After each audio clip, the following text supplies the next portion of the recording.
Hey guys. Welcome back to another video on Blox fruits. Today I have a part 2 to the video on how to level through the first sea. I will explain how I got through the second sea fastest along with what items I decided to get and when. This description might not be the definite best in the game, but I found it quick and easy to follow throughout my grind to max level.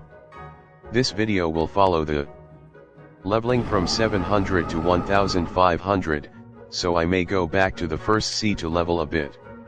Without any more introduction, let's get right into the leveling guide.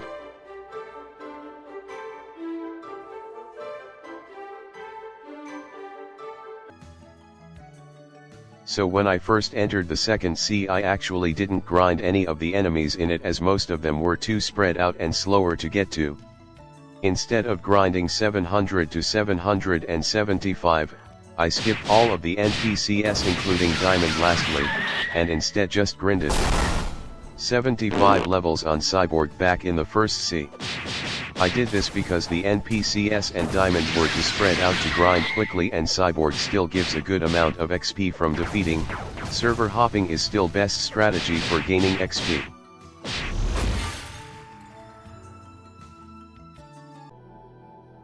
At any point in the second sea you could attempt to get the Dragon Trident, as it was the weapon I used throughout the sea, but the boss is pretty hard and can even spawn a sea beast, so I would wait a bit. To get the Dragon Trident you need to beat the boss on the Forgotten Island, which has a low % chance to drop the sword.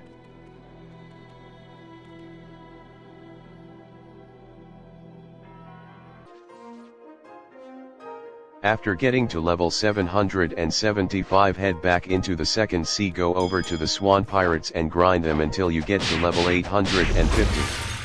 I skipped the factory staff altogether because of the fact that they are much more spread out than the Swan pirates and only give a small amount of extra XP compared to them, which isn't worth it in the end.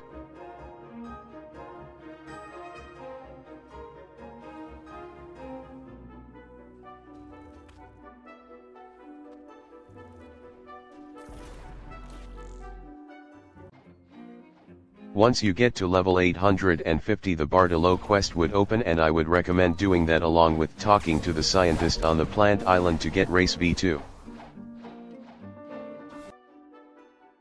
Once you get to level 850, you should also begin to grind the Jeremy boss until you reach 875, where you should head over to the green zone, plant island.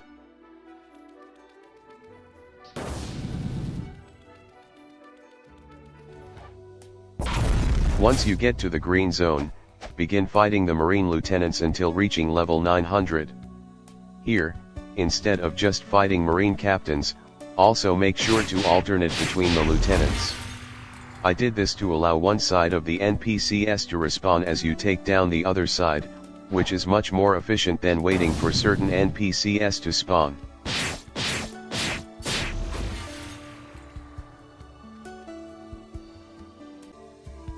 Upon reaching level 925, server hop fajita until reaching 950, as even with alternating, boss hopping is a faster method. After reaching level 950, head over to the graveyard island and grind the zombies until reaching level 975, where you should actually keep grinding the zombies as they are closer to the NPC and much less spread out. Again, this is because the XP difference between the zombies and vampires isn't enough to impact grinding much, but the distance is.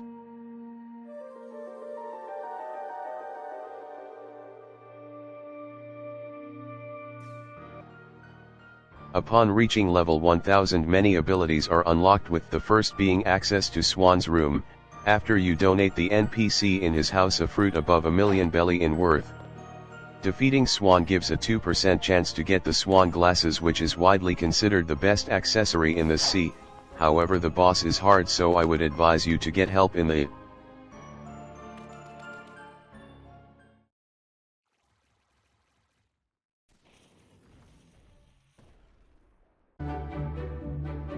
fight.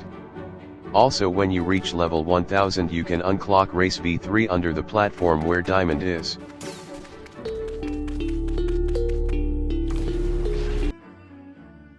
While you are collecting items, I would also suggest getting the kabucha from this NPC for 5k fragments and Sharkman karate from this NPC, after getting water key and water king few to 300 mastery, for 5k fragments.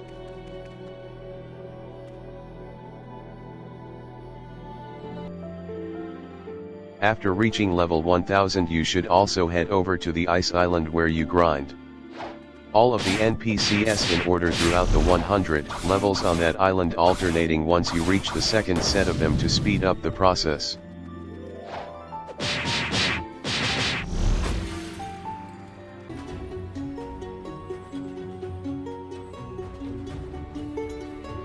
Once you have reached level 1100, head over to the cold part of the hot and cold island and begin to grind the lab subordinates until 1125, where you should begin alternating between them and the horned warriors until level 1150.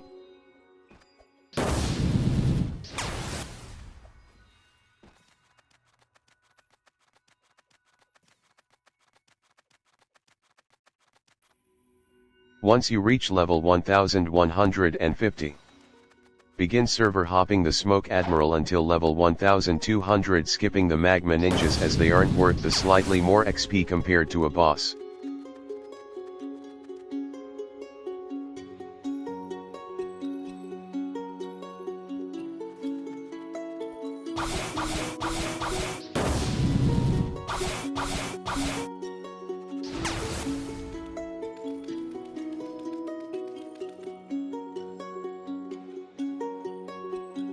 After reaching level 1200, alternate between the Magma Ninjas and the Lava Pirates until level 1250.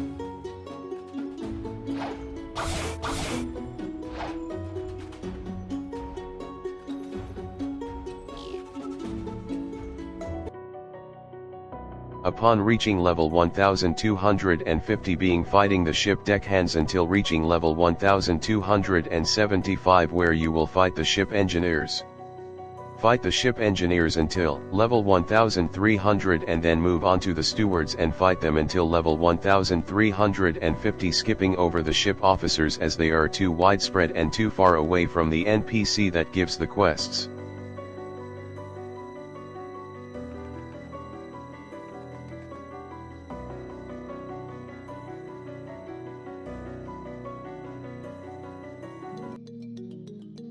Once you reach level 1350, begin fighting the Arctic warriors on the Ice Castle Island, and once you reach 1375, begin the alternating grind between Arctic warriors and snow lurkers.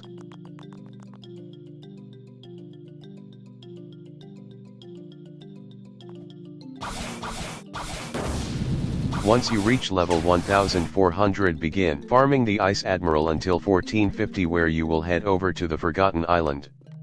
By the way, you did skip one of the NPCs on the Forgotten Island, but again they were too widespread and boss farming is better than regular NPCs.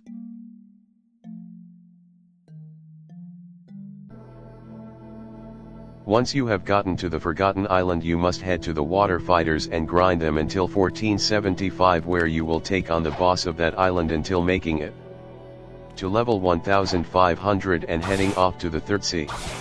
You could do some sort of alternating strategy on this island, but it wouldn't matter as much because the adrenaline would probably get you through this part in one sitting anyways, as getting to the third sea will make anyone excited, noob or pro.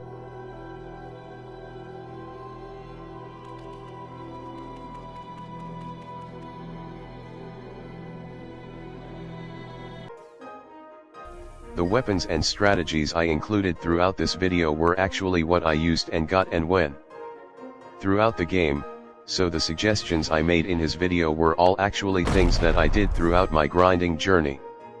If this video has helped you, make sure to like and subscribe to see more content like this, and I hope to see you in a future video. Bye guys.